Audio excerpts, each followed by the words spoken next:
pienso que Dios, ¿verdad?, aclaró muchos puntos, ¿verdad?, en áreas donde a veces cuando escuchamos el mensaje, ya creo que la mayoría de los que estamos aquí tenemos el concepto claro de que es necesario ser confrontados por la palabra de Dios, es necesario. ¿Cuántos entienden eso? Es importante que la palabra siempre exponga nuestro pecado porque eh, cada vez que la palabra saca de nuestro corazón la maldad y el pecado, Dios está allí esperando que confesemos para limpiarnos de toda maldad. Y así en la misma manera, en la misma medida que decimos, Señor, yo quiero ser santificado. Señor, yo quiero ser santificada, ¿verdad? En esa misma medida, el Espíritu Santo quiere que nosotros confesemos cada vez que la palabra nos confronta. Por eso siempre digo que cuando venimos a este lugar, la palabra es para mí. Aunque nos recuerde 50 amigos y 25 tíos, ¿verdad? Que esa palabra debe ser dirigida a ellos. La palabra primero es para mí. Miren, siempre tengan el concepto de que el convencimiento del mundo es la luz de la iglesia. Oigan bien, el convencimiento del mundo es la luz de la iglesia. Y la luz de la iglesia no comienza con palabras. Piense por un segundo en eso. La luz de la iglesia comienza con nuestras obras, nuestro amor por el prójimo. Es lo que le abre la puerta al oído para luego predicar el evangelio. En este versículo que vamos a leer, capítulo 16, ¿verdad? El Señor ya está, ¿verdad? A punto ya de, vamos a decir, de partir al cielo. Obviamente iba camino a la cruz, pero de ahí ya se estaba casi despidiendo de ellos. Y ya le está dando instrucciones finales para que ellos ahora caminen conforme a lo que Jesús les enseñó mientras estuvo con ellos. En este capítulo es donde aparece la promesa. Si recuerdan el texto del Antiguo Testamento y la gloria postrera será mayor que la primera. Bueno, habla de muchos puntos ese versículo. Habla de que la presencia misma de Dios estará en nosotros. Esa es la gloria postrera. Gloria siempre era la chequina de Dios bajando al tabernáculo, la gloria de la presencia de Dios en el tabernáculo, simbolizado en el arca del pacto. Pero la gloria postrera habla de que será mayor, significa que ya el Señor, vamos a decir, habitará, morará dentro del creyente y seremos ahora tabernáculos ambulantes. ¿Sí entienden eso? Entonces, muchos predicadores dicen que la gloria postrera es que Dios te va a bendecir más, etcétera, con lo material, y no significa eso. Significa acerca de su presencia morando en el creyente. Entonces, Jesús aquí en el verso 7, vamos a leer, dice, pero yo os digo la verdad, os conviene, os conviene que yo me vaya. Ahora bien, Jesús aquí está diciendo algo importante, quiero que pongan atención, porque si no me fuere, el consolador no vendría a vosotros, mas si me fuere, os lo enviaré. En esta palabra, si me fuere, tenemos que tomar en consideración que Él no solamente está diciendo de irse, sino que una vez el Señor ascienda al cielo, está confirmando la justificación de nuestra salvación. Miren, Adán salió del huerto de Edén por el pecado. Piense usted, según Génesis, si Adán trataba de volver al Edén, ¿qué le pasaba? A ver, ¿quién se acuerda? ¿Qué le pasaba? La espada que se revolvía lo mataba. Representa la justicia de Dios. Esa espada cayó sobre Jesús, pero Jesús era inocente. Entonces Jesús ahora pudo volver otra vez al trono por su justicia. Entonces, cuando Él dice, me tengo que ir, tiene que sentarse allá, luego enviarnos el Espíritu ahora de gracia para que podamos vivir justificados, santificados y finalmente glorificados. Es importante entender esto, porque aquí irse no nada más es me voy y nos vemos luego, sino me tengo que ir para que al sentarme y reinar en mi trono yo les envío la presencia mía, el Espíritu Santo, para que habiten todos los creyentes. Otra cosa que debemos tomar en cuenta es que Jesús en la tierra no era omnipresente. Él tenía que hacer un milagro a la vez mientras él iba a Capernaum, ¿verdad? Mientras iba a Jerusalén, no podía asistir tanta gente. Por eso dice, os conviene que yo me vaya. Entonces continuamos leyendo. Dice, y cuando Él venga, fíjense el punto, y cuando Él venga, esto está conectado, acuérdense bien, a Hechos 1:8, y recibiréis poder cuando haya venido sobre vosotros el Espíritu Santo. Y cuando Él venga, Él significa que es una persona, convencerá, diga conmigo, convencerá Convencerá al mundo de pecado, de justicia y de juicio. Verso 9. De pecado por cuanto no creen en mí. Podemos decir por cuanto no creen a mi mensaje. Cuando predicamos el evangelio, hermanos, lo primero que el mensaje hace es exponer el pecado. Es lo primerito que hace. Una vez confesamos que lo que el mensaje está diciendo es verdad, recibimos perdón de pecados, sanidad del corazón y salvación eterna. Esa es la idea. Dice verso 10, de justicia por cuanto, ¿qué dice el texto? Voy al Padre. ¿Sí lo ven ahí? Al ir al Padre significa que dice que el Señor traspasó los cielos. Ahora, quiero que noten, ayer hablaba con un hermano de unos puntos bíblicos que muchas veces vemos a Moisés como si fuera un héroe espiritual, y sí lo fue. Pero si usted le da mente, Moisés se quedó a medio camino con la mayoría de los que salieron de Egipto. No entró a la tierra prometida. Moisés no llegó. Se dan cuenta que él se quedó junto con un grupo. Luego quien terminó entrando fue Josué, con los descendientes que nacieron en el desierto, los que no tenían un corazón egipcio, por así decir. Entonces, muchos maestros dicen que Moisés representa la ley, el cual es, eso lo sabemos. La ley no nos mete al cielo, las buenas obras, pero la gracia sí. Josué, el cual es Yeshua, que significa Jesús en griego, metió al pueblo en la tierra prometida. Entonces, Jesús ahora es aquel que nos mete al cielo por gracia. Moisés no pudo meter al pueblo en la tierra prometida. Entonces, al texto verso 10 dice, y el Señor dice, el 10, de justicia por cuanto voy al Padre. El Padre, obviamente, después de Jesús haber terminado la obra, recibe al Hijo como el justo, ¿verdad? Y Él nos justifica al que cree en Él y en su obra. Por cuanto voy al Padre y no me veréis más, dice el verso 11. Y de juicio, por cuanto el príncipe de este mundo ha sido, ¿qué? Ya juzgado. Ahora, aquí también incluye a todos aquellos que siguen las artimañas de Satanás. El amor a este mundo, el amor al dinero, el afán de esta vida, juntamente con Satanás serán juzgados. Mateo 25 dice algo, hermanos, que habla del corazón de Dios. Dice que el infierno fue preparado para el diablo y sus ángeles. No fue preparado para los seres humanos. Pero si usted no quiere aceptar la salvación por medio de la gracia, obviamente terminará yéndose junto con Satanás y sus ángeles. ¿Sí entienden esa diferencia? Dice claramente que no fue preparado para los seres humanos, sino para Satanás y sus ángeles. La palabra convicción es una palabra que usted quizás escucha mucho por ahí de cristianos. Muchas personas dicen, no, pero es que mi convicción es diferente, o es que mi convicción no me permite, ¿verdad?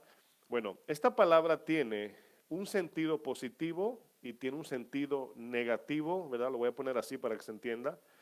En sentido positivo, la palabra convicción significa obviamente convencer, estar convencido. Significa también persuadir, ¿verdad? Persuadir significa acertado, cuando algo es verdadero, cuando algo es cierto. Significa certeza, también significa evidencia. En otras palabras, cuando el Espíritu Santo, ¿verdad?, nos convence de pecado, el Espíritu Santo no se equivoca en ningún momento. Siempre que el Espíritu dice, tú eres de esta manera, ¿verdad? A veces comenzamos a debatir, Señor, yo no soy así. Bueno, el Espíritu no se equivoca. El Espíritu ve cosas en tu corazón y en el mío que ni ustedes ni yo lo vemos.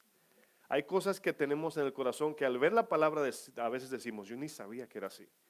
O yo no sabía qué tan malo yo era, ¿verdad? O mala en este caso. Bueno, otro punto en el sentido negativo, la palabra convicción significa acusar, significa culpar, significa evidenciar, significa refutar. Aquí la palabra refutar significa que cuando viene la confrontación de la palabra y tú o yo decimos, ese no soy yo, el Espíritu te refuta, te dice, sí, ese eres tú.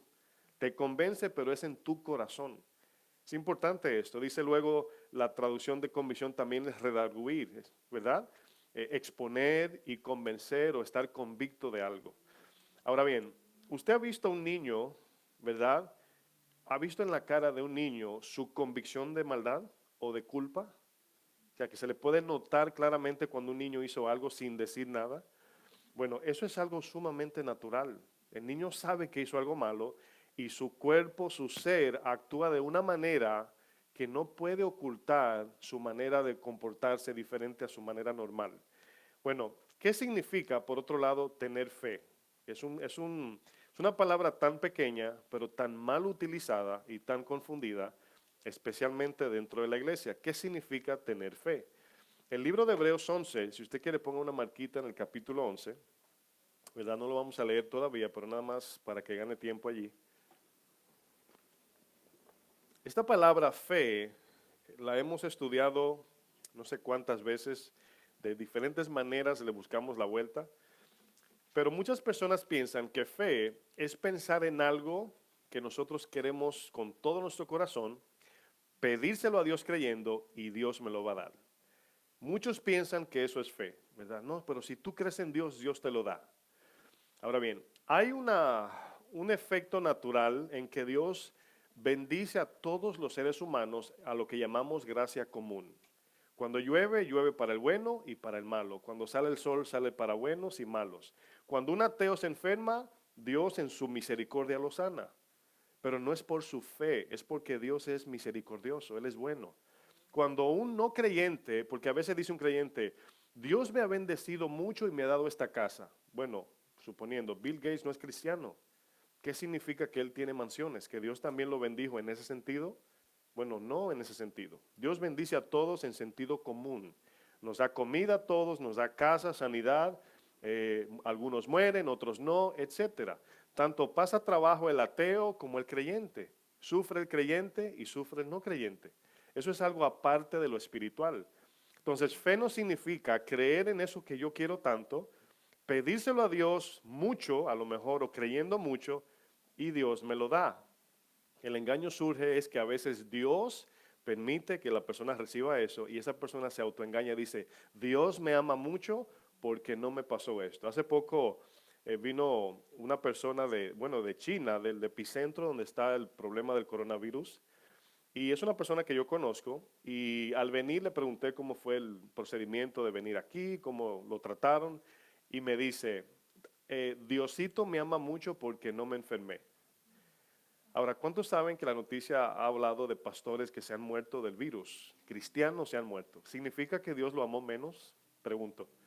Si ve cómo somos, Diosito me ama mucho y gracias a Él no me enfermé. Ahora, eso tiene un sí a medias. Sí, Dios nos ama, pero no significa que porque no se enfermó, Dios ama a esa persona en especial. Porque el que escucha eso diría, entonces mi tía que murió, ¿significa que Dios la odia? Y ahí está la confusión del asunto. Entonces, por esa razón, no debemos confundir lo que significa fe. Dice Santiago que los demonios creen, que los demonios tienen fe. Y ahí fe no es fe para salvación, es que ellos lo han visto, lo conocen. Cuando ven a Jesús, dice, yo sé quién tú eres el Hijo del Altísimo. Vienes a condenarnos antes de tiempo. Y Jesús le dice, cállense, como quien dice, ¿verdad? No me rebelen de esa manera. O sea, no quería que el que estuviera allí escucharan los demonios revelando quién era Jesús por medio de los demonios, sino por la fe. Otro ejemplo mal utilizado de la fe es, algunos piensan que mientras más fe tenemos, más Dios nos escucha. Y este concepto también está mal, porque la fe para salvación, la fe conforme a la voluntad de Dios, no nace en los seres humanos, nace en Dios. Y lo vamos a ver en un momento. Debemos entender que la fe humana no mueve la voluntad de Dios, ni mucho menos está alineada con la voluntad de Dios. Nuestra manera a veces decimos, cuando hablamos ¿es el ser humano completamente malo? En sentido humano no, porque los padres aman a sus hijos, los hermanos, amigos se ayudan. Hay un nivel muy común de bondad entre humanos. Pero cuando lo volteamos a lo vertical y lo comparamos con la perfección de Dios, no hay ni uno bueno. Esa es la idea de la Biblia. ¿Por qué usted cree que cuando la Biblia nos dice arrepentíos, ¿a qué se está refiriendo? Si tenemos algunos, tenemos un corazón bueno. La palabra arrepentíos nos está hablando de que vamos en dirección contraria a Dios. Y es la palabra griega metanoia, significa voltéense, que van en vía contraria. Ahora, ¿a cuántos la palabra le dice arrepentidos? ¿Algunos, a todos, a pocos, muchos? ¿Qué usted cree? A todos, ¿verdad? Jesús dice, si todos no se arrepienten, todos perecerán. Y aquí nos damos cuenta que esa palabra arrepentidos nos da un entendimiento de que todos nacemos y caminamos en dirección contraria a Dios, aunque sea camino a la fundación de viejitos pobres a darle comida. Eso es de humanos, eso no es en sí la bondad de Dios espiritual, eso es de humanos. Ayudarnos es de humanos. Cualquiera le da un platito de comida o una ayuda a otros. Y la mayoría de las veces que veo gente haciendo buenas obras, siempre es para calmar la conciencia. Es que tengo que hacer algo bueno porque Dios ha sido bueno conmigo, cuando tiene mucho dinero. Alguito dan. Bueno, otro ejemplo a ver es cuando Jesús dice, el que no se niega, no puede ser mi discípulo. ¿Por qué tenemos que negarnos? Porque nuestra voluntad es totalmente contraria a la voluntad de Dios. Entonces, si de verdad tenemos algo de bueno, Jesús diría, hay cosas en sus corazones inaceptables por Dios. Él no dice eso, dice, arrepiéntanse y niéguense, tomen su cruz y síganme a mí. No dice en ningún lado la Biblia que como seres humanos tenemos un poco de capacidad o alguito bueno y alguito malo. Dice la Biblia que todos a una nos desviamos. Todos vamos camino a la muerte. Dice en los proverbios, hay caminos que parecen rectos, parecen buenos. Parecen porque a nuestro entender, pero ¿y qué tiene de malo, de verdad, que alguien haga esto? Bueno, el dador de la ley dice que es malo. Y tiene un porqué, no es porque nada más Dios lo dice como tirano. La fe, hermanos, que es conforme a la voluntad de Dios, es aquella que viene de Él. Usted conoce Romanos 10:17, ¿qué dice? Y la fe viene por el oír. La fe viene por el oír. Entonces, si no oímos la voz de Dios, no podemos decir que tenemos fe. Es primero la palabra, escuchamos, obedecemos y luego entendemos. Vamos a Santiago 2 a ver un ejemplo. Santiago 2, verso 22. Esto, hermanos, ¿sabe lo que hace este entendimiento? Nos pone a todos en la misma posición. Aquí no hay super espirituales, ¿verdad? Ni débiles espirituales. Todos estamos en la misma necesidad. ¿Usted está de acuerdo? Aquí no hay ninguno más que otro.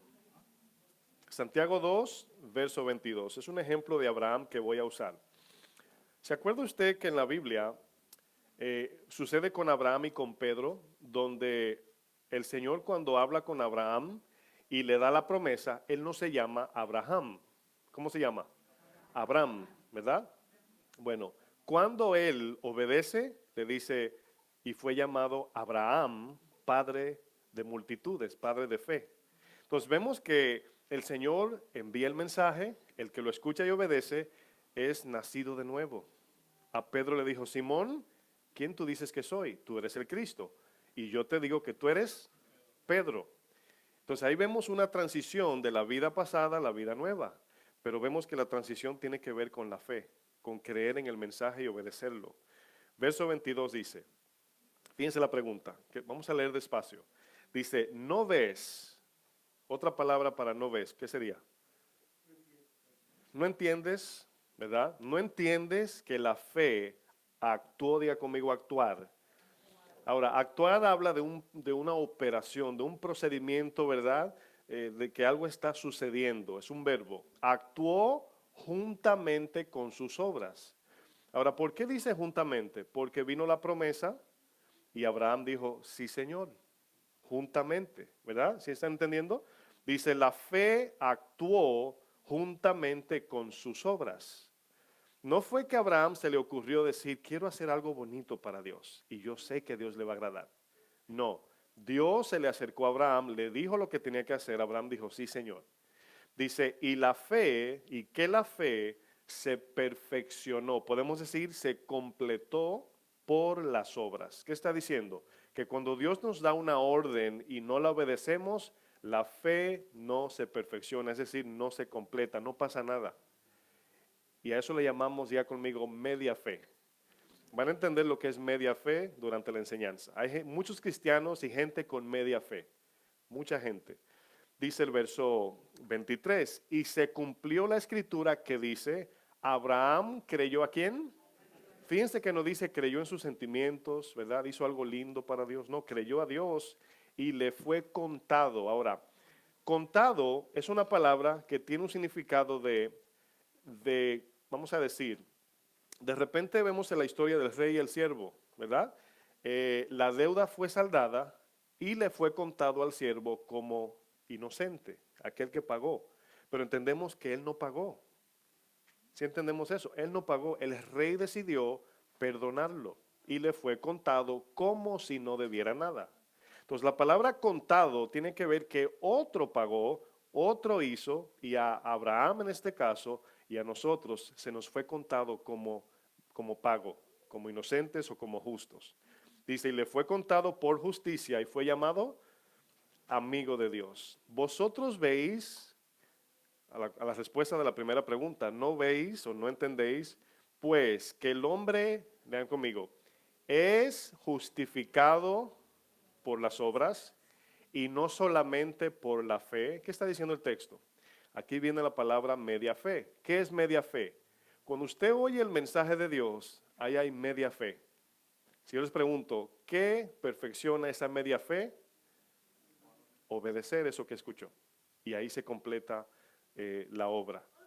Abraham, antes de obedecer y al obedecer se convirtió en Abraham. La palabra convicción en un sentido más básico significa tener por cierto lo que estamos escuchando que viene de Dios. Ese es el punto aquí. Quiero pararme un segundo aquí. Convicción es creer que la palabra que estoy oyendo viene de Dios. Convicción no es entender lo que Dios me está mandando a hacer, eso no es. Convicción es saber o tener por cierto que lo que estoy escuchando viene de Dios. Ahora pregunto, si usted diría de qué especie yo soy, ¿usted diría qué? ¿Un gato? Oí como gato por ahí. ¿Qué soy yo? Un ser humano. Usted sabe de antemano que yo no tengo ningún poder divino, ¿verdad que no? Ok, cuando yo predico por 1 hora y yo sé que el Espíritu Santo en secreto está llevando el mensaje de manera según la necesidad de cada uno de ustedes. Aquí hay alrededor de 70 personas sentadas. Y yo sé que a cada uno le va llevando el mensaje según su necesidad y según Dios quiere. Si ustedes se ponen a hablar del mensaje, se van a dar cuenta que uno va a decir, a mí la palabra me habló aquí. Y el otro dirá, a mí la palabra me habló allí. Pero no fui yo que hice eso, fue el Espíritu Santo. Y cada uno recibimos una porción del mensaje que tenemos que atender. Dios apunta, pone el dedo en la llaga, en un área de tu corazón y el mío, para que respondamos y confesemos, Señor, eso que yo escuché, ese soy yo. Quiero sanidad, quiero ser libre, ¿qué debo hacer? Obedece lo que dice la palabra. Eso es así de simple. Como cristianos, nuestra obediencia nunca tendrá sentido ante Dios, no tendrá sentido humano hasta que no obedezcamos. Obedecemos sin entender y cuando obedecemos, entenderemos. Eso es lo bíblico, hermanos. Aquí es donde está o se encuentran muchos de los problemas de muchos cristianos que se inundan de conocimiento, nunca obedecen y su vida no crece. Porque es mucha intelectualidad. La información no pasa a ser transformación, porque se queda aquí. Y por eso, a eso yo le llamo media fe. Y hay muchos cristianos viviendo en media fe. Ahora, una de las cosas que estamos enfrentando en los últimos tiempos aún más, es el problema de la intelectualidad. No es que el intelecto es malo, pero la intelectualidad, o podemos decir el intelectualismo, la práctica de nada más saber y saber más y saber más, está matando lentamente la iglesia. Porque hemos estudiado que para muchos piensan que aprender mucho y dejarlo ahí es bueno. Y se siente bueno porque hay un deleite en aprender, es bueno, pero se queda en media fe. Y a veces queremos entender a Dios para obedecer a Dios. Señor, ¿cómo es que voy a hacer esto? Y Señor no te dice nada, eso solo te dice ve. Señor, ¿cómo es que voy a ir a Nínive? Señor, ¿cómo es que le voy a dar mi otra mejilla? Señor, ¿cómo voy a pasar el mar rojo si no hay puente, ni peaje, ni ceras de caminar, aceras? ¿Cómo es que voy a hacer esto, Señor? ¿Cómo que voy a morir? ¿Cómo que cargar la cruz? ¿Se dan cuenta que nos encontramos en un dilema? Que al querer entender las órdenes de Dios nos encontramos en desobediencia, porque humanamente no tienen sentido. Vamos al libro de Juan 13, vamos a ver otro ejemplo. Humanamente estas órdenes no tienen sentido humano, pero sí tienen un sentido divino. Juan 13, verso 4. Ahora, usted pensaría que este problema solo lo tiene usted, pero los discípulos y los que seguían a Jesús luchaban con esto. Querían entender antes de obedecer. Y es como si fuera como, estamos negociando con Dios, ¿verdad? Es como que yo te diga, te voy a vender mi casa, no tengo casa, pero por ejemplo, y te digo, cómpramela y luego vas y la ves. Todos entendemos que eso es ilógico. Yo quiero ver la casa, el tamaño, si me conviene, ver el precio y luego te la compro. Pero por cuanto las órdenes que vienen de Dios, Dios no necesita ser examinado, sino obedecido y creído, confianza. Él quiere que cuando Dios diga, vete por ahí, tú no te detengas y digas, ¿y por qué por ahí, Señor? Sino que tú vayas y luego que lo hagas vas a entender por qué te dijo eso. En Juan 13 vemos al famoso Pedro, otra vez, haciendo preguntas que usted y yo haríamos humanamente, ¿verdad? Fíjense aquí, acuérdense que estamos analizando el querer entender las órdenes de Dios, ¿verdad? Racionalizar como humano. Se levantó Jesús de la cena y se quitó su manto y tomando una toalla se la ciñó. Luego puso agua en un lebrillo y comenzó a lavar los pies de los discípulos y enjugarlos con la toalla con que estaba ceñido. Esto humanamente es ilógico. El Señor que vino del cielo hacer el trabajo de un esclavo en la tierra. Sí, se entiende. Es ilógico lo que está haciendo. Verso 6. Entonces vino a Simón Pedro y Pedro le dijo, Señor, ¿tú me lavas los pies? Ahora quiero que noten algo. Nadie tomó la iniciativa. Hasta que Jesús lo hizo y se sintieron escandalizados. Señor, tú eres el Señor y Maestro. ¿Cómo me vas a lavar los pies a mí? Es la actitud de Pedro. Parece que la actitud de Pedro parece como de mucha benevolencia y prudencia, pero aquí más bien es un impacto de Pedro el ver lo que Jesús está haciendo. Dice el 7, respondió Jesús y le dijo, lo que yo hago, ¿qué dice el texto? Tú no lo comprendes ahora, mas lo entenderás después. Asimismo es cuando el Señor nos da una orden. En el momento que Dios, y por eso dije, tenemos que asegurarnos que es Dios. No el pastor, ni un hermanito, ni una hermana, que Dios me habló. Una vez Dios te dice, por ahí es, de cabeza nos tiramos. Esa es la idea. Versículo 8. Pedro le dijo, no me lavarás los pies jamás. Jesús les respondió, si no te lavare, no tendrás parte conmigo. Le dijo Simón Pedro, Señor, no solo mis pies, sino también las manos y la cabeza. Ahora, fíjense aquí el desbalance de la razón humana. Este momento de lo que Jesús está haciendo no era para entenderlo, era para someterse y recibir lo que Jesús está haciendo. ¿Cuántas veces tenemos luchas cuando alguien nos hace un favor? En la mayoría de las veces tiene que ver con autosuficiencia. No nos gustan que nos hagan favores. Odiamos eso, porque traducimos, es que si me ayuda me está diciendo inútil, que yo no puedo. Hay muchas maneras de ver, la mano ayuda, ¿verdad? Hay quienes dicen, gracias. Hay gente que dice, no, gracias, no, pero no, gracias, yo lo hago. Y ya tú te das cuenta que hay un problema emocional allí, que no es que no quiere que le hagan un favor, es que piensa que le están diciendo inútil. ¿Usted no se ha encontrado con alguien que usted le abre la puerta y se quedan ahí un minuto? No, usted, no, hermano, por favor. No vaya. Está bien. O sea, es un simple favor, pero no es simple para el que tiene esta lucha. Es una lucha, porque piensa que le están diciendo, al nosotros recibir el favor, también nos sentimos en deuda. Nos sentimos como que ahora le tengo yo ahora que pagar la comida porque él me la pagó a mí. Y no, o sea, pensamos que si yo te pago tu comida, para la próxima te toca a ti. Eso se llama negocio, no favor.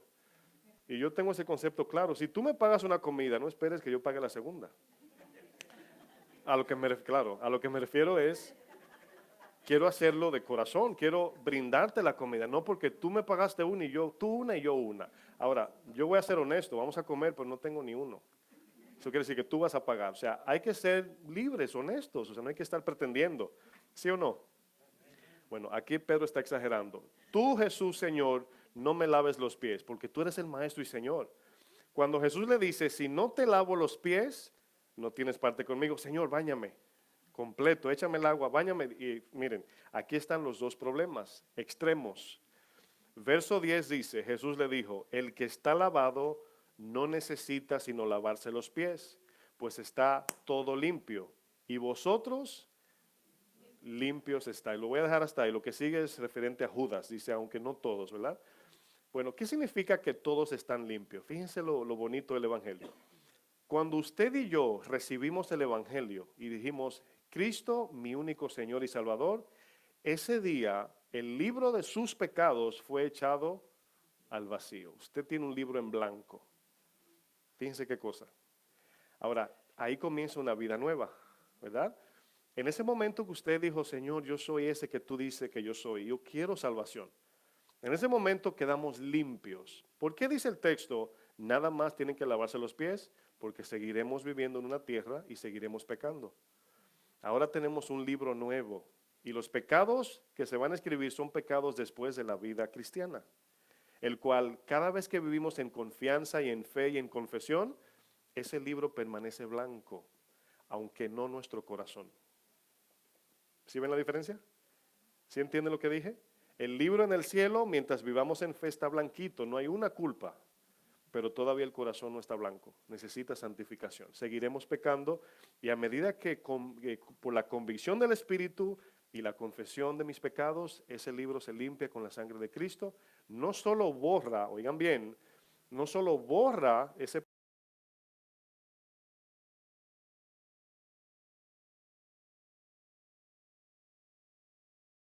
de intención. Al limpiarte la intención vas pecando menos, cada vez más menos y menos y menos y menos a la blancura que Cristo nos quiere llevar. ¿Cuántos dicen amén?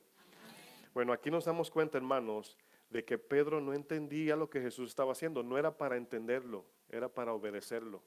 Y al obedecerlo, por eso le dijo, lo entenderás después. Miren, usted se va a dar cuenta, y creo que se ha dado cuenta, que usted ha leído textos y usted va entendiendo un versículo y lo ve de mil maneras y dice, wow, no lo había visto ni así, ni así, ni así, ni así. Pero en el momento que usted lo obedece o a usted le pasa algo similar a ese verso, usted lo entiende diferente. Usted dice, yo sé lo que es eso, porque a mí me pasó. Un pastor dice que hay veces que entendemos por audio o por video. ¿Cuál es la diferencia? Bueno, por audio nada más escuchamos, por video lo presenciamos. Es la idea del ejemplo. Hebreos 11:1, vamos a ver otro ejemplo. Aquí viene una pregunta que les quiero hacer y la quiero hacer con cuidado. ¿Debemos de racionalizar los mandamientos de Dios? ¿Sí o no? Es una pregunta para usted. Debemos de racionalizar, ¿verdad? Usar nuestra lógica humana, nuestro sentido común, para obedecer los mandamientos de Dios. Pregúntese usted ahí en el silencio. Esta pregunta no es para contestar, es para que la mantenga ahí. Es decir, esa es la pregunta para ejemplificarla. Cuando Dios me dice que haga algo, ¿debo detenerme y tratar de entender lo que me está ordenando antes de hacerlo? Bueno, aunque podemos decir no, es lo que mayormente hacemos. Cuando Dios te dice, tú tienes algo donde tienes tu seguridad, tu trabajo de 20 años, Dios te dice en tu oído, mañana te vas de tu trabajo. Y tú comienzas, Señor, ¿cómo? Si yo estudié esta carrera y yo he estado aquí 20 años y mi seguro, y comenzamos a racionalizar. E ignoramos lo que Dios va a hacer después de la obediencia. ¿Sí entienden el ejemplo? Bueno, Hebreos 11:1, fíjense lo que dice. Dice, es pues la fe, la certeza de lo que se espera, la convicción de lo que no se ve. Oigan bien, es pues la fe, la certeza de lo que se espera y la convicción de lo que no se ve. En otras palabras, es la seguridad en esperar las promesas de Dios y estar convencido de su cumplimiento aún sin verlo y entenderlo. Eso significa ese verso. Es estar convencido de lo que Dios dijo se va a cumplir aunque yo no lo entienda. Esa es la fe cristiana, hermanos. Y cada paso que damos, lo damos confiado no en lo que oímos según el mandamiento, sino quién lo dijo. ¿Sí entienden eso bien, verdad? ¿Me están entendiendo? Sé que me están mirando con ojos concentrados, pero es importante porque esto es lo que nos lleva a nuestra tarea diaria. Cuando Dios me da una orden, miren, usted debe examinar y ver el sentido común cuando el pastor le da una orden, porque yo soy un hombre. Pero cuando Dios habla, cuando Dios le dijo a Ananías y Zafira, vendan sus propiedades y denle todo a los apóstoles. ¿Quién habló? Fue Dios que mandó, no fue Pedro ni Juan. Ellos dijeron, si vendemos esto, nos quedamos con la mitad. ¿Y qué les pasó? cayeron muertos. Entonces no era de entenderlo eso, era de obedecerlo. Háganlo porque Dios ordenó. Aquí nos damos cuenta, hermanos, donde Jesús dice, el que no se hace como niño no puede entrar al cielo. ¿Cuántos de ustedes con su hijo de 3 años lo agarra por la mano y cada paso dice, ¿a dónde me llevas? ¿Y por qué por ahí? ¿Y por qué no nos vamos en el tren? ¿Usted se imagina? No, el niño va con la manito así, agarrado del papá, a donde el papá lo lleve. Esa es la idea de la fe cristiana. Donde Dios nos lleve, por ahí nos vamos. Yo sé que no es simple, pero es lo que dice la Biblia. La fe la entendemos en términos un poco más simples: oír, obedecer y entender. Oír, obedecer y entender. Yo recuerdo hablando con una persona hace años atrás, estudiamos la Biblia y yo le decía, le explicaba el verso y decía, ay, ahora entendí. Y yo le decía, todavía no. Y luego me dice, ¿cómo que no? Digo yo, entenderás después. Porque yo sabía que aunque entendía intelectualmente, hasta que no practicara eso, no lo iba a entender, hermanos. Y es tan simple como cocinar. Mi esposa, cuando me habla de cocinar, ella tiene un arte para cocinar, como mi suegra, mi cuñada, que yo, hermanos, necesito fórmulas para freír un huevo. Y cuando mi esposa habla de hacer algo, me dice, eso es muy fácil. Ella ve la comida y dice, eso tiene sal, tiene pimienta, eso. No, está fácil. Al yo escucharla digo, está fácil. Pero si me lo ponen a mí enfrente, yo no sé ni por dónde comenzar, porque la experiencia ahí entra. Yo no sé cocinar. O sea, yo sé cocinar, lo único es que queda mal. ¿Verdad? Es como mi canto, yo canto bien, pero se oye mal. Miren, la práctica es lo que trae la experiencia, y hasta que no obedecemos la palabra, ninguno podemos decir que Dios es bueno. Si Dios no ha sido bueno contigo, tú lo puedes decir, pero no lo crees. Porque Dios a lo mejor no ha hecho nada en tu vida, pero cuando tú sabes lo que Dios ha hecho en tu vida, de eso tú puedes testificar. Una cosa es predicar, otra cosa es testificar. Testificar es cuando la policía llama a un testigo que estuvo en la escena del crimen y le pregunta, ¿qué pasó? Tú estabas ahí. Por eso primera de Juan 1:1 comienza diciendo, el verbo tocante, el que tocamos, vimos, abrazamos. O sea, no hay manera de que no lo creamos porque estuve allí yo. Eso es lo que nos dice el libro del apóstol Juan en este caso. El domingo pasado hablamos del tema de convicción y condenación.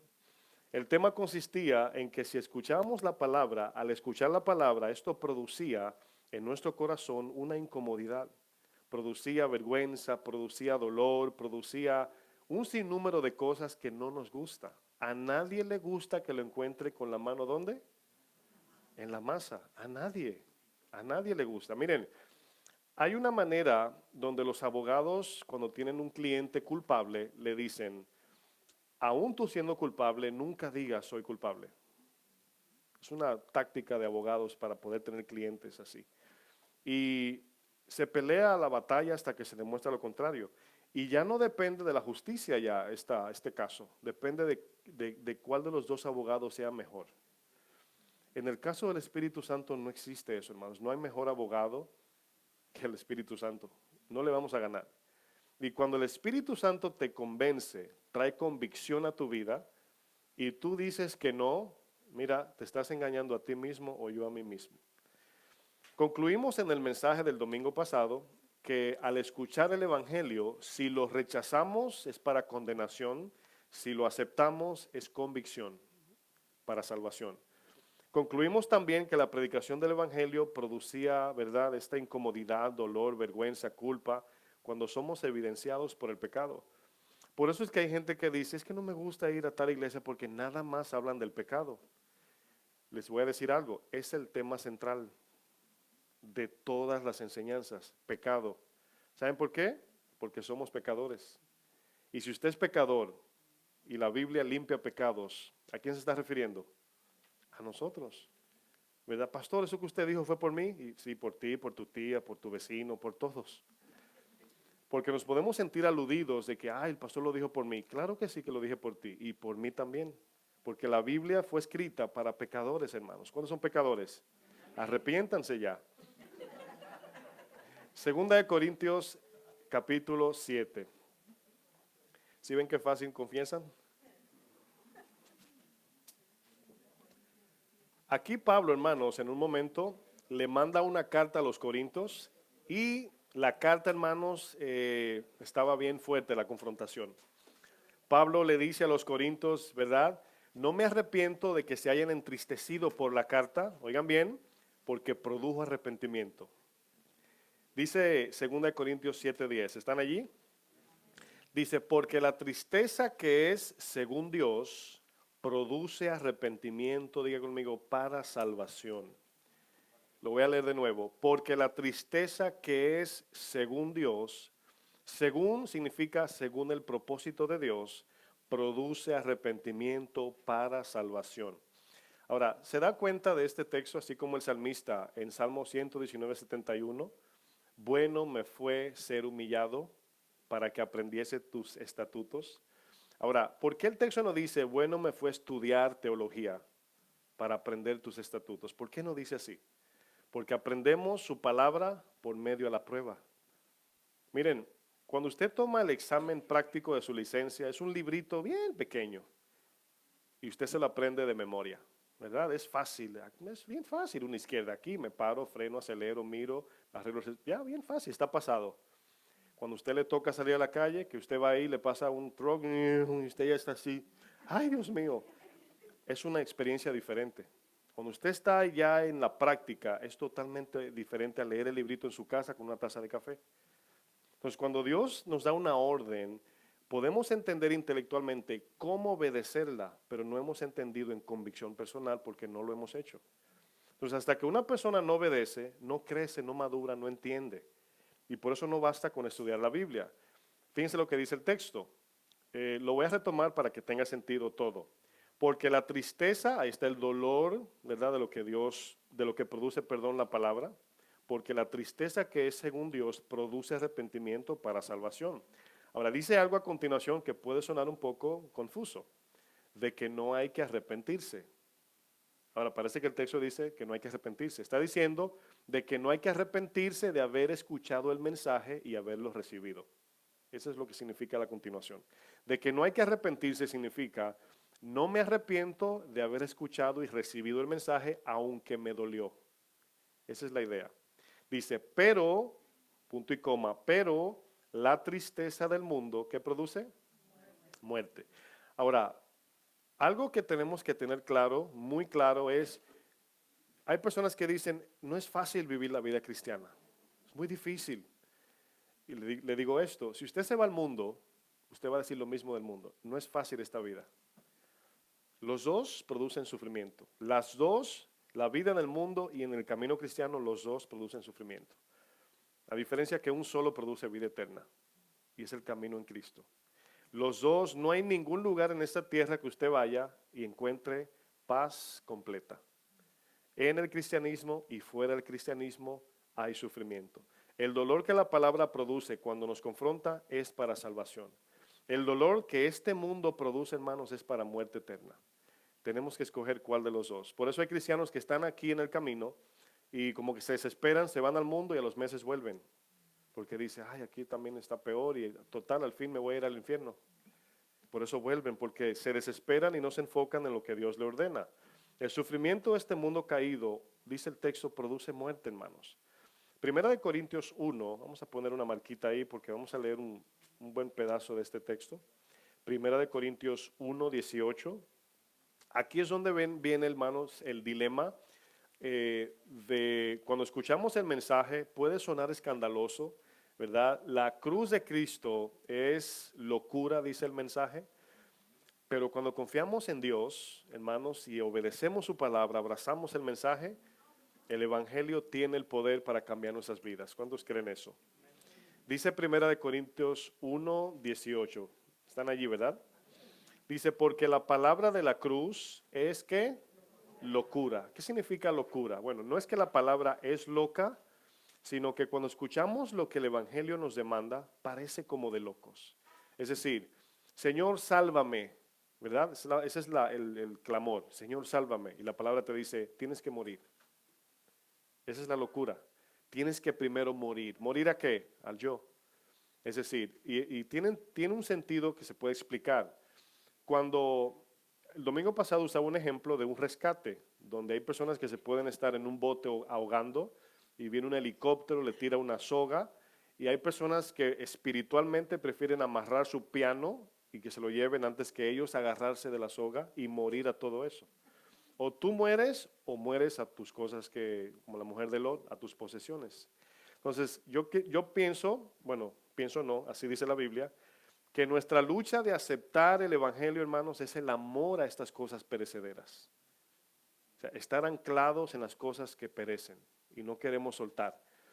Este texto dice, porque la palabra de la cruz es locura a los que se pierden. Dice, pero a los que se salvan, esto es a nosotros, ¿qué dice el texto? Es poder de Dios. Ahora, se va a dar cuenta, hermanos, a medida que va leyendo la Biblia, que la parte lógica que Dios quiere que ejercitemos con Él es la de la relación. Es lógico que un padre ame a su hijo. Es lógico que Dios nos guarde del mal. Todo eso es lógico. Pero cada vez que Dios te dice que hagas algo y tú comienzas a darle vueltas para entenderlo, ahí es donde está el problema. Tratar de racionalizar los mandamientos de Dios, nos encontramos, hermanos, que nos va a vencer la razón y no vamos a obedecer. Créanme, mis hermanos. Miren, ponga este ejemplo de Pablo y Silas, ¿verdad? A este tiempo. ¿Cuál es la oración de un evangelista cuando va a un lugar que es peligroso? Señor, la primera oración, Señor, sálvame de que no me maten, ¿verdad? Bueno, Jesús le dice a Pedro, el espíritu que viene sobre tu vida te va a llevar a la muerte. Entonces, el pensamiento cristiano debe ser, Señor, guárdame, pero tener una mente preparada para morir. Esa es la posición cristiana. Cuando Pablo y Silas predican el evangelio, esta mujer endemoniada hace algo que los meten a la cárcel, siendo ellos inocentes. Si fuera este tiempo, hermanos, tuvieran las pancartas afuera, abusadores, suelten a Pablo y Silas, y Pablo quejándose con los policías, y yo no debo estar aquí, y voy a orar para que Dios mande fuego, etc. Sin embargo, Pablo y Silas están dentro de la cárcel, en el lugar más hediondo y oscuro, amarrado del cepo, alabando a Dios. Pregunto, ¿tiene lógica humana? Para nada. ¿Por qué Pablo hacía eso? Porque él entendía que Dios estaba en control. ¿Cómo? Pablo no sabía. Tampoco sabía por qué estaba en la cárcel. Pero estando allí se presentó una situación donde por el entendimiento de Pablo, Pablo vio que se iba a matar el carcelero y vio la puerta abierta para correr y escogió quedarse en la cárcel y salvar al carcelero y su familia. ¿Saben por qué Pablo entendía eso? Porque el evangelio es para salvación. Ese es el propósito del evangelio, no para mi beneficio personal. El evangelio es para salvar. El mensaje es locura para aquel que lo rechaza, pero es poder de Dios para el que lo recibe. La lógica humana siempre verá el mensaje como locura, hermanos, siempre. Porque humanamente, hermanos, no tiene sentido esto. No tiene sentido. Cuando usted comienza a analizar todo esto, obviamente no tiene ningún sentido, hasta que obedecemos y vemos la mano de Dios. Miren, Dios, dicen algunos pastores que Dios es cómico, porque Él llama a un tartamudo llamado Moisés a enfrentar al hombre más poderoso de la tierra. ¿Usted se imagina a Moisés, aparte de tartamudo, nervioso? ¿Verdad? Faraón, yo me imagino allí delante de Faraón. Y le dice Moisés a Dios, manda a otro, Señor, yo no sé ni hablar. Dile que yo soy, te mandó. O sea, ¿por qué Dios manda a Moisés y no va Dios mismo y envía juicio y saca a su gente? Porque el primer propósito de Moisés entrar allí era también salvar a aquellos que creían a la libertad del Señor. La palabra dice que también extranjeros salieron con ellos, ¿sí se acuerdan? Entonces no era eliminar Egipto y sacar a los míos, porque no es elección, es salvación a todo aquel que cree. Entonces en ese momento el Señor manda a Moisés, no tiene sentido y Moisés termina yendo. Pero luego Moisés entiende, a medida que Dios va haciendo sus milagros, cayó en cuenta, dice, ay, ahora entiendo para qué es el palo este. Ahora entiendo para qué envió a Aarón, ahora entiendo por qué el Señor hizo, pero era cada vez que hacía algo. Cuando Él le dice, toma un árbol o una vara y en el agua de Mara, que estaba amarga, métela y se va a endulzar.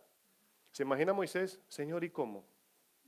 ¿Está dulce el palo? O sea, fíjense la lógica humana. No, hazlo y vas a ver cuando lo hagas. Asimismo la obediencia, hermanos. 1 Corintios 1, ahora el verso 20, Dice, ¿dónde está el sabio? ¿Dónde está el escriba? ¿Dónde está el disputador de este siglo? Dice, ¿no ha enloquecido Dios la sabiduría del mundo?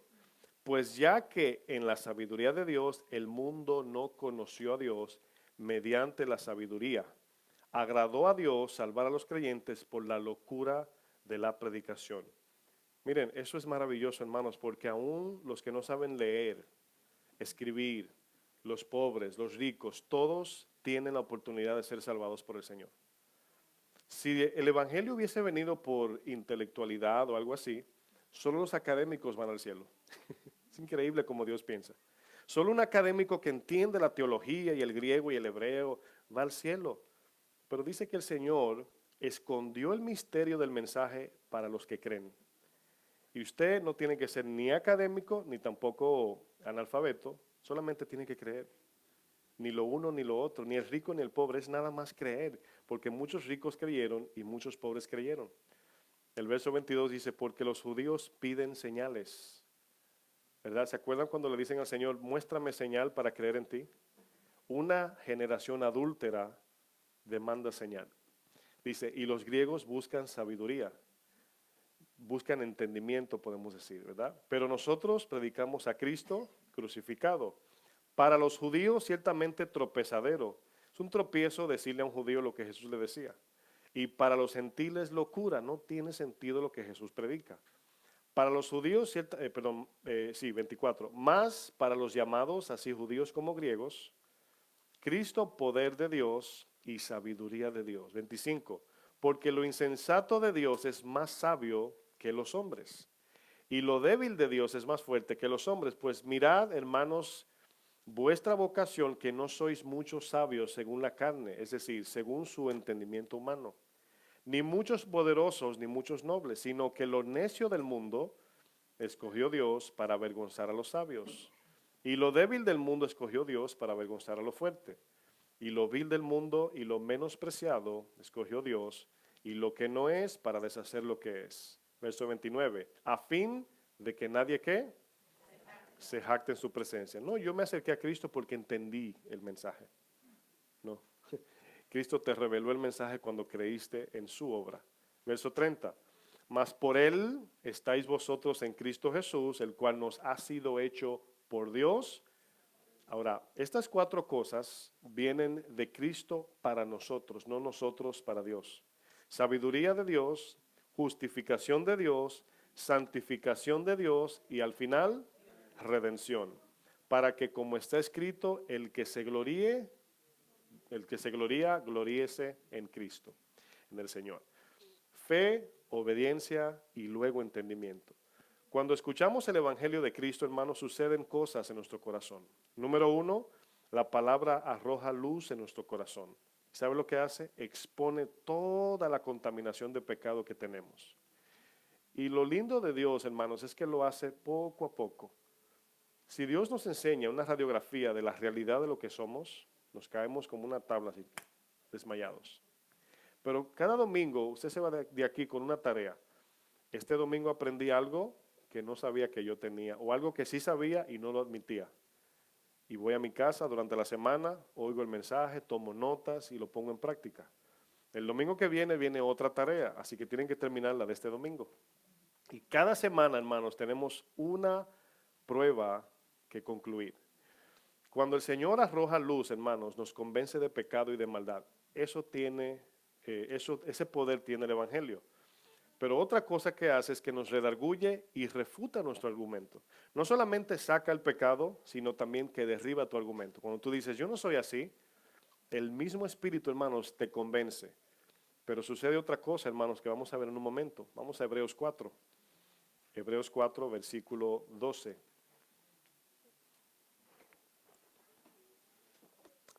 ¿Qué usted pensaría si usted al salir de aquí se va a una librería, toma una revista y alguien le dice, esa revista es viva? ¿Qué usted pensaría de esa persona o la revista? Esa revista tiene vida. ¿Qué usted entiende por eso? Usted lo primero que dice es, ¿está loco o me quiere vender la revista? Bueno, fíjense lo que dice este texto. Hebreos 4, versículo 12. Porque la palabra de Dios ¿Qué dice? Es viva y es eficaz. O sea, estamos hablando de que lo que estamos leyendo, este libro, la Biblia, tiene vida. Pero le voy a decir esto y espero me entiendan. Cuando actuamos en media fe, este libro para nosotros es muerto. No tiene vida ni efecto. Media fe no funciona. Si usted escucha el mensaje y lo deja ahí, este libro es como si fuera un libro muerto. Por eso un arqueólogo, un ateo lo puede leer y no le pasa nada hasta que el primero no cree. Nicodemo vino de noche porque estaba confundido. Señor, ¿cómo es esto? ¿Tú eres maestro y no entiendes? Dice, no, porque era por la fe, era creyendo, nacer de nuevo para poder entender.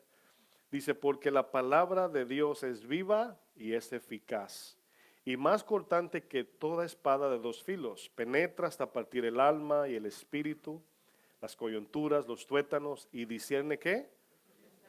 Los pensamientos. O sea, a pesar de que tenemos un libro físico, la Biblia, cuando leemos la Biblia, abrimos el corazón, el Espíritu Santo entra en acción y Él es el que entra a indagar, a examinar y a discernir tu corazón. Dice, y las intenciones del corazón. Y no hay cosa creada que no sea manifiesta, expuesta, transparente a su presencia. Antes bien, todas las cosas están desnudas y abiertas a los ojos de aquel a quien ¿qué? Tenemos que dar cuenta. Es decir, en aquel día pensamos que podemos decir, Señor, eso no lo hice yo, y que podemos engañar a Dios. Y el Espíritu Santo va a decir, claro que sí, ¿te acuerdas la fecha del el 9 de febrero a las 10:53, cuando el pastor Fleming Tejada, Casa de Oración del Bronx, dijo esto? Y tú en tu corazón dijiste, sí, pero voy a esconderlo. Así va a ser el juicio, hermanos. O sea, va a ser algo pesado porque cuando tú admites en ese momento, lo voy a poner de esta manera, ustedes escuchan el mensaje, el Espíritu saca de tu corazón tu pecado y tú dices, Señor, es cierto, ese soy yo, esa soy yo, pero no quiero ser así. En ese momento, hermanos, cuando tú comienzas a caminar en esa obediencia, el Espíritu simultáneamente te va cambiando. Pero algo pasa bien bonito, hermanos, que ese pecado amarrado de todo lo que tú cometiste por esa tendencia, Dios te perdona. ¿No es bonito? O sea, si el Espíritu dice, tú eres mentiroso, o mentirosa, o chismosa, o enojón, y tú dices, Señor, soy chismoso. ¿Cuántos son chismosos? Aquí no digan amén. En ese momento que tú confiesas, oigan bien, y comienzas a caminar, vamos a ponerlo así, vamos a poner la cruz, ¿verdad? La cruz está en el centro. Este es el efecto de la cruz. En ese momento tú confiesas y todos los pecados ligados a esa tendencia son perdonados. Pero de ahí en adelante tu caminar en obediencia va matando la intención de volver a cometer ese pecado y vas siendo santificado. Es increíble, hermanos, y esto es por la obediencia. Si tú no obedeces, el Señor te perdona, pero luego vuelves a vivir igual y es como si no te perdonara. Aunque te perdona, es como si no te perdonara. Pero Él perdona tu pasado. Si tú dices que tienes inmoralidad sexual, todo lo que tú cometiste en ese momento es perdonado y comienza a trabajar contigo y progresivamente te va purificando. Amén. Luego Dios espera tu respuesta del mensaje, entonces el Espíritu entra en acción. Hasta que no te acuestes en la mesa del cirujano, Él no puede agarrar su bisturí. Tú tienes que estar en acuerdo. Por eso vamos a 1 Tesalonicenses 2 a ver un ejemplo que me gusta utilizarlo por una palabrita que aparece en el verso 13, pero vamos a leer desde el verso 10. 1 Tesalonicenses 2, verso 10. Aquí voy a usar el contexto porque Pablo está hablando de nuestro comportamiento. Dice, vosotros, llegaron todos, ¿verdad? Vosotros sois testigos, y Dios también, de cuán santa, justa e irreprensiblemente nos comportamos con vosotros, ¿quiénes? Los creyentes. Esa palabra es importante, creyentes. Hemos estudiado que hay cristianos que no son creyentes. Y quiero explicar por qué digo eso. Esta palabra creyentes, agárrenla un momentito ahí. Dice verso 11. Dice, así como también sabéis de qué modo, como, fíjense aquí, de qué modo, ¿cuántos de ustedes corrigen sus hijos? ¿Cuántos de sus hijos se alegran por la corrección? Ningunos. Pero luego, cuando crecen, dicen, miren, yo he usado un ejemplo de mi abuelo, que un día me dijo que me iba a matar. Así me dijo. Porque yo estaba bien rebelde a los 18 años, así. Me le paré así como un hombre delante de él. Y me dice, o te corriges o te cuelgo de ese árbol. Y en el momento que me lo dijo, yo pensé que me odiaba. Y cuando llegué a este país, que yo comencé a caminar, comenzaron a salir esos principios que él me sembró, yo le di gracias por esa corrección. Yo entendí después. Yo dije, wow, ahora yo entendí. Un día llorando, iba en el tren a mi trabajo y lloraba. Y yo entendí que me estaba amando. Él me estaba diciendo, yo prefiero verte muerto que no educarte y corregir tu vida. Y dice la palabra claramente, o sea, corrige tu hijo con vara, fuerte.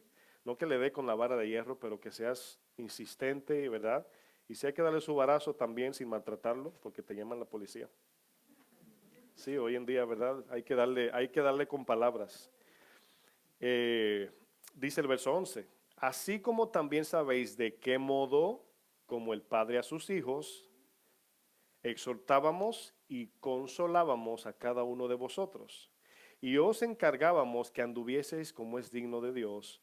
Dice que os llamó a su reino y gloria. O sea, cómo debemos comportarnos. Miren lo que dice el 13. Por lo cual, también nosotros, sin cesar, damos gracias a Dios. Aquí se ve un progreso. Pablo contento por el progreso de los de Tesalónica. Dice, ¿dónde ando? Sí, de que cuando recibiste la palabra de Dios que oísteis de nosotros, ahora quiero que noten esto, vamos a leer de nuevo para que lo tomen, de que cuando recibisteis la palabra de Dios que oísteis de vosotros, está diciendo que la palabra viene de Dios, pero Pablo y los colaboradores la predicaban humanamente, dice, la recibisteis no como palabra de hombres, sino según es en verdad la palabra de Dios, la cual actúa en vosotros los creyentes. La palabra creyentes es la palabra griega pisteuos, de donde viene la palabra pistis, el cual es fe. Pisteuos es un acto, creer, ahí habla de un verbo, creyentes. Y nos damos cuenta que Pablo no dice a vosotros los hijos, a vosotros los cristianos, a vosotros los del camino. Usa esta palabra que se usa pocas veces en este sentido. Creyentes, dice el texto que la palabra de Dios actúa en el que obedece, en simples términos. Pisteuos es uno que cree y obedece. Uno que escucha a Dios y le obedece. Entonces, esta palabra actuar significa que la palabra tiene el poder de cambiar nuestro corazón, pero no funciona si no obedecemos y nos quedamos en media fe. ¿Cuántos quieren media fe? Ninguno queremos vivir en media fe porque no produce nada. Podemos seguir viniendo a la iglesia, teniendo conocimiento, pero nunca la vida cambiar.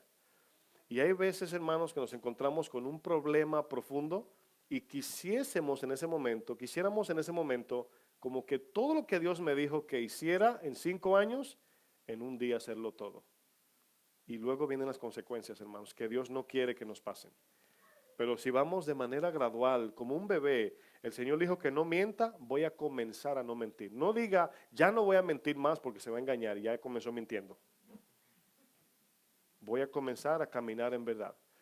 El Señor dice, trata bien a tu esposa, voy a comenzar a tratar bien a mi esposa. Mujeres, no sean chismosas, mentirosas, cuídense, sean puras, voy a comenzar a hacer eso. Si están entendiendo, no estoy regañando, estoy dándole ejemplos prácticos. O sea, voy a comenzar mañana o saliendo de aquí voy a ponerlo en práctica. Miren, van a fallar. En el intento se van a enojar porque dice, ya mira, saliendo de la iglesia ya estamos peleando. Es normal. No es bueno, pero es normal. Pero si usted se propone, dice, voy a hacer esto, y luego falla, dice, otra vez lo intento. ¿Cuántos de ustedes al comer se entran la cuchara por el oído y dejan de comer? No, lo intentan de nuevo y ya aprenden. Son cosas muy básicas, hermanos. En la parábola del sembrador, Jesús hablaba de 4 corazones. Yo lo voy a interpretar de una manera más actual. Había un corazón, dice que había un camino, ¿verdad? El cual cuando tiraban la semilla, venían los pajaritos, se llevaban la semilla. Es el corazón mundano, es el corazón que está cerrado a la palabra, no quiere nada con Dios. Está también el corazón lleno de piedra, ¿verdad? Que es el corazón afanoso, ¿verdad? Es cuando dice que cayó la semilla, pero al tener piedras, la raíz no creció y vino la aflicción o problema por causa de la palabra y dice que se apartó del Señor, tropezó. Es el corazón afanoso. El tercero es la semilla que cae entre espinos y el texto lo relaciona con el corazón materialista que ama lo material. Y el cuarto es el corazón donde la tierra no tiene ni piedras, ni está endurecida, ni tiene espinos. Y a este yo le llamo el corazón necesitado. Es un corazón preparado para recibir la semilla. No tenía dureza, no tenía espinos ni piedras, estaba vacío. Y ese corazón necesitado no es una virtud, es una decisión. Usted y yo decidimos de un corazón mundano, decidimos a un corazón, ¿verdad?, del que Dios promete en este caso. De un corazón afanoso, dejamos de afanarnos. De un corazón materialista, dejamos de ser materialista. Y este corazón abierto para Dios recibe la semilla. Cuando entra la semilla, hermanos, ahí comienza el poder de Dios a actuar y comenzamos a entender de manera progresiva. La obediencia aquí, hermanos, es morir a lo terrenal y abrazar lo espiritual. Y luego Dios hace la obra juntamente con nuestra obediencia. No tienen que buscarlo. En Marcos 10:22, cuando viene el joven rico donde Jesús, le dice, ¿qué debo hacer para ir al cielo? El mensaje fue chocante para él, lo que Jesús le dijo. Para tú poder recibir la entrada al cielo, tienes que morir a tu Dios terrenal, morir a tus amores terrenales y amar a Dios sobre todo. Dice el 22 de Marcos 10, pero él afligido por esta palabra. La palabra produce aflicción, produce dolor porque te demanda algo que tú no quieres o yo soltar tan fácil. Afligido por esta palabra se fue triste porque tenía muchas posesiones. El mensaje del Señor, hermanos, siempre va a producir convicción en el corazón. Pero si usted y yo no confesamos, ahí es donde viene el problema. Vamos al libro de Hechos 26, vamos sobre el final. Hechos 26 y 27. Bueno, del 26, capítulo 26, y vamos a leer del 27 al 28.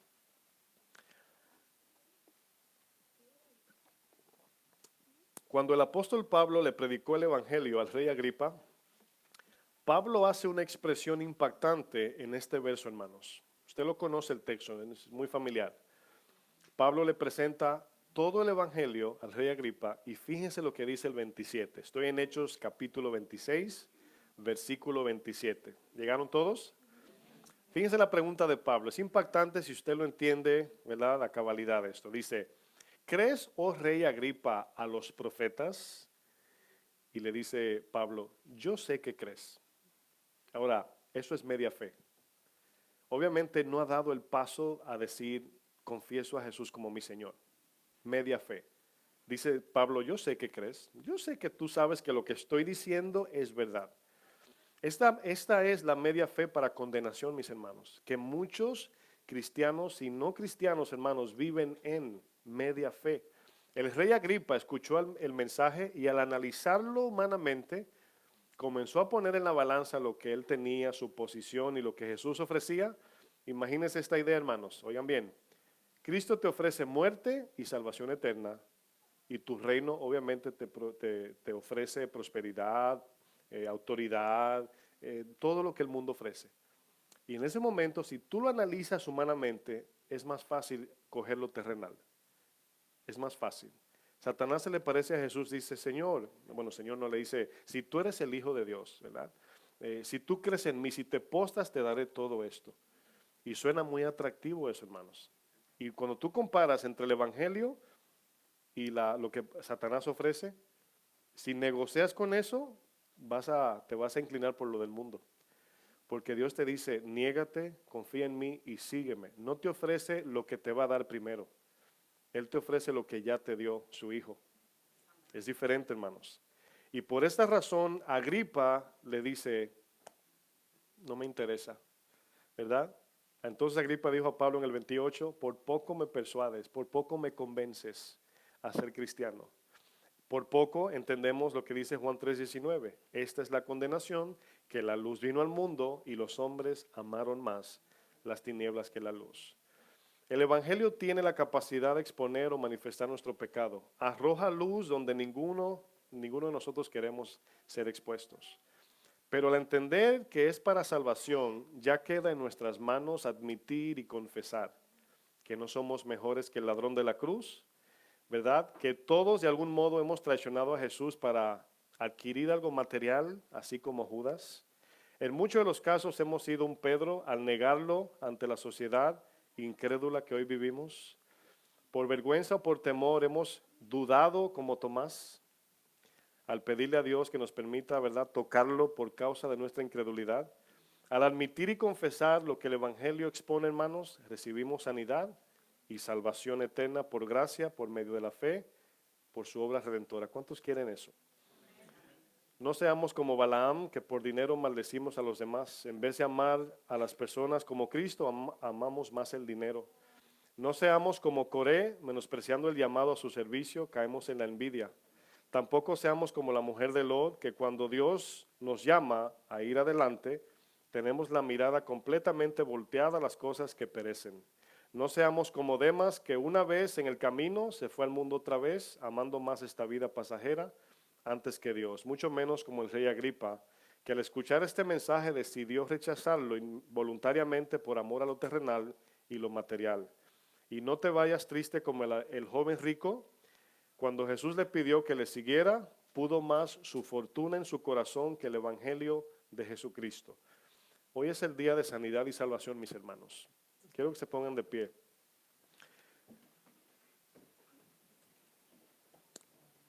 Todos debemos imitar al ciego Bartimeo, que clamó 2 veces a Jesús para alcanzar el oportuno socorro, el cual viene por la gracia y la misericordia de Dios. Los hermanos de la alabanza, si pueden pasar, por favor.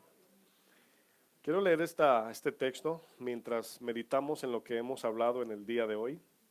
Hebreos 3:7 dice: por lo cual, como dice el Espíritu Santo, si oyeres hoy su voz, no endurezcáis vuestros corazones, como en la provocación en el día de la tentación en el desierto, donde me tentaron vuestros padres, me probaron y vieron mis obras 40 años, a causa de lo cual me disgusté contra esa generación, y dije, siempre andan vagando en su corazón, y no han conocido mis caminos. Por tanto, juré en mi ira, no entrarán en mi reposo.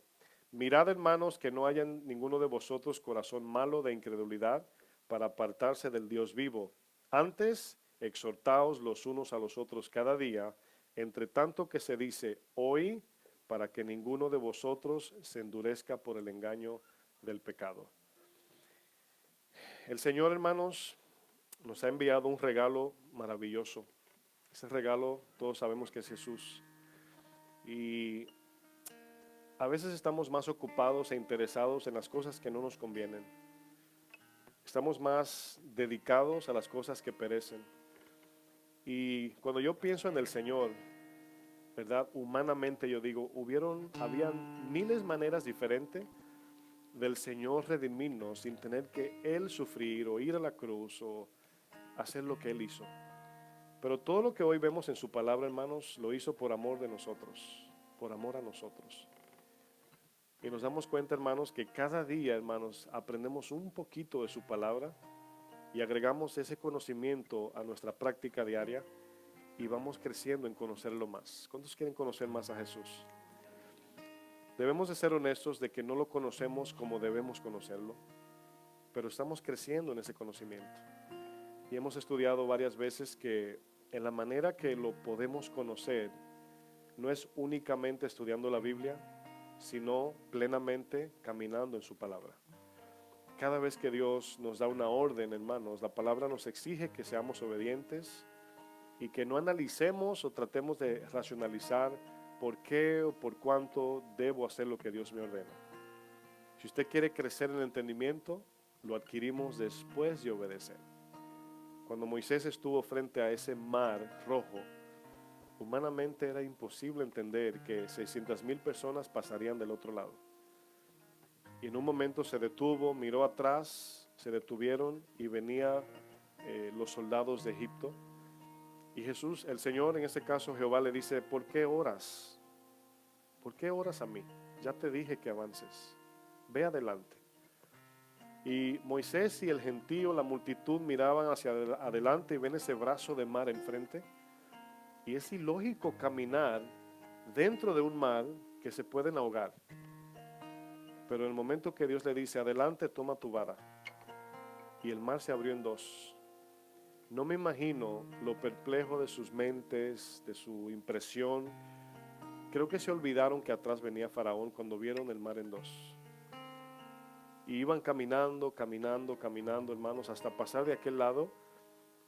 Y me imagino las mentes de ellos cuando pensaban en todo lo que Moisés le exigía que tenían que hacer. Seguro dijeron, wow, ahora entendí. Después de pasar, ahora entiendo por qué Moisés nos decía lo que nos decía.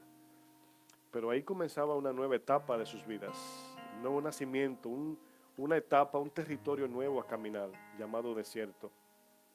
Otra vez la lucha por la razón humana. Señor, ¿cómo nos vas a traer a un desierto donde no hay sombra, no hay agua, no hay comida? Otra vez la lucha con nuestra propia razón. Y el Señor nada más les pedía que confiaran en Él. ¿Cómo lo iba a hacer? Ellos no tenían que saberlo, nada más confiar. Por eso se llama fe. Por esa razón, fe es confiar plenamente en que Dios hará lo mejor para nosotros. Y termino con esas palabras. Fe no es creer que Dios me va a dar lo que yo quiero. Fe es creer que Dios me dará lo que Él quiere. Por eso nos acoplamos a su voluntad. Cierren sus ojos, vamos a adorar al Señor. Levante sus manos si es de su agrado, si usted siente que necesita rendirse ante el Señor en este día para poder seguir caminando en este camino de muchas luchas, de muchos ataques demoníacos, carnales del mundo. Ahora vemos este fenómeno del coronavirus matando a muchas personas y hay una tensión en el mundo de miedo, de terror que no nos permite confiar en nadie. Pero Cristo dice que la paz en Él, a pesar de las dificultades, nos permiten ir adelante. A ti, Jesús, que diste todo por amor, Gracias. dejando mi pasado ahí en una cruz. A ti, Jesús, que te vestiste de la majestad, me viste siendo un pecador sin valor. ¿Cómo yo podré pagar?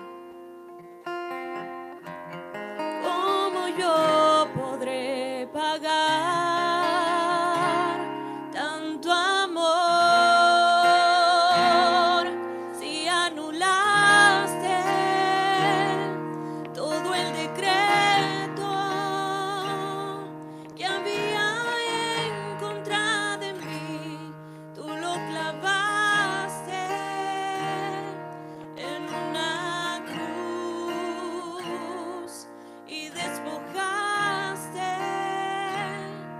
a principados y potestades, los exhibiste en una cruz, me diste luz y anulaste todo el decreto que había en contra de mí. Tú lo clavaste en una cruz y despojaste a principados y potestades, los exhibiste en una cruz, me diste luz, Jesús. Señor, queremos en esta hora reconocer, mi Dios, que tu palabra es suficiente, Señor. Siempre, cada domingo, cada reunión que tenemos, venimos a la perfecta voluntad de tu palabra, Señor. Reconocemos nuestra debilidad y nuestra mayor queja es esa, Señor, que no alcanzamos a vivir una vida perfecta como tú demandas, pero sabemos que tu palabra no nos exige que seamos perfectos hoy, sino que busquemos cada día la perfección. Esa perfección la encontramos cuando caminamos en plena confianza en Cristo, descansando de que ya Él pagó, pero confiados de que su perfecta vida cambiará la mía. Y cuando no puedo cumplir, cuando no puedo alcanzar, Señor, descanso en que Él te alcanzó, Señor. Tu palabra nos dice que no seamos negligentes al obedecerte, sino diligentes.